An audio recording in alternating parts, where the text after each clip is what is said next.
حقیقت ہے۔ شورش کاشمیری کے چٹان مجھے رسالے میں جو انٹرویو انہوں نے دیا، جو بعد شورش کاشمیری کی کتاب میں شائع ہوا، اس کے اقتباسات آپ سنیے اور آج کے پاکستان سے اس کا موازنہ کیجئے۔ مولانا ابوالکلام آزاد نے فرمایا، جناح اور لیاقت علی خان جب تک زندہ ہیں اس وقت تک مشرقی پاکستان کا اعتماد متزلزل نہیں ہو سکتا، لیکن دونوں رہنماؤں کے بعد ایک چھوٹا سا واقعہ بھی ناراضگی اور اضطراب پیدا کر سکتا ہے۔ ابوالکلام آزاد پھر پیشن گوئی کر رہے ہیں، میں محسوس کرتا ہوں کہ مشرقی پاکستان کے لیے بہت طویل مدت تک مغربی پاکستان کے ساتھ رہنا ممکن نہ ہوگا۔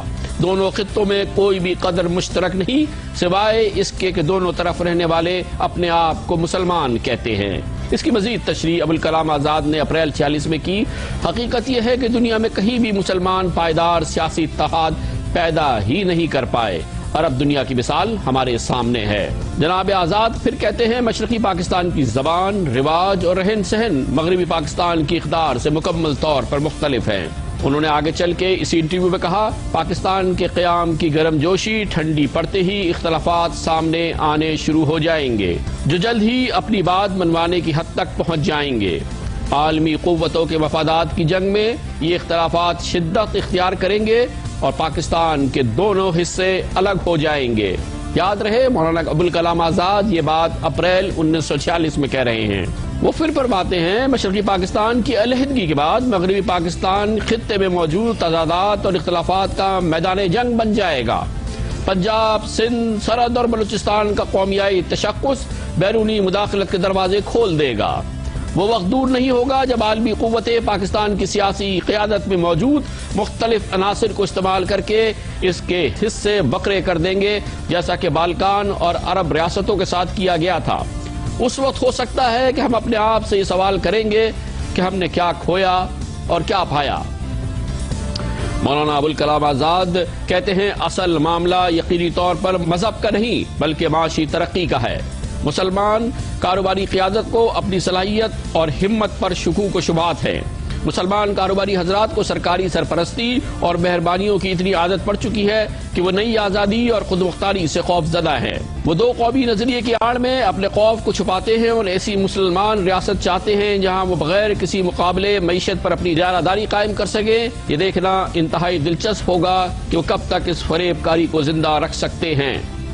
پاکستان کی موجود سیاسی اور فوجی قیادت کو مولانا ابوالکلام آزاد کی اس پیشنگوئی کو، ان پیشنگوئیوں کو غلط ثابت کرنا ہوگا، لیکن ابھی تک تو یہ غلط ثابت نہیں ہو رہی۔ اسی انٹرویو میں 1946 میں مولانا ابوالکلام آزاد سمجھتے ہیں، میں سمجھتا ہوں کہ اپنے قیام سے ہی پاکستان کو بہت سنگین مسائل کا سامنا رہے گا، جن میں شامل ہیں کئی مسلم ممالک کی طرح پاکستان کی نااہل سیاسی قیادت فوجی آمروں کی راہ ہموار کرے گی۔ 1946 میں ہے مولانا ابوالکلام آزاد کا یہ کہنا۔ پاکستان پر بیرونی قرضوں کا بھاری بوجھ ہوگا۔ پاکستان پڑوسیوں سے دوستانہ تعلقات کا فقدان اور جنگ کے امکانات ہوں گے۔ پاکستان میں داخلی شورش اور علاقائی تنازعات ہوں گے۔ پاکستان کے صنعت کاروں اور نودولتیوں کے ہاتھوں قومی دولت کی لوٹ مار ہوگی۔ پاکستان کے نودولتیوں کے استحصال کے نتیجے میں طبقاتی جنگ کا تصور پیدا ہوگا۔ پاکستان میں نوجوانوں کی مذہب سے دوری اور عدم اطمینان اور نظریہ پاکستان کا خاتمہ ہو جائے گا۔ پاکستان پر کنٹرول حاصل کرنے کے لیے عالمی قوتوں کی سازشیں بڑھیں گی۔ مولانا ابوالکلام آزاد نے 1946 میں فرمایا، اس صورتحال میں پاکستان کا استحکام دباؤ کا شکار رہے گا اور مسلم ممالک اسے کسی طرح بھی تعاون فراہم کرنے کی پوزیشن میں نہیں ہوں گے۔ شرائط کے بغیر دیگر ذرائع سے بھی مدد نہیں آئے گی اور پاکستان نظریاتی اور سرحدی سمجھوتوں پر مجبور ہو جائے گا۔ پاکستان کا یہ انجام ہوگا، یہ 1946 میں مولانا ابوالکلام آزاد نے کہا تھا۔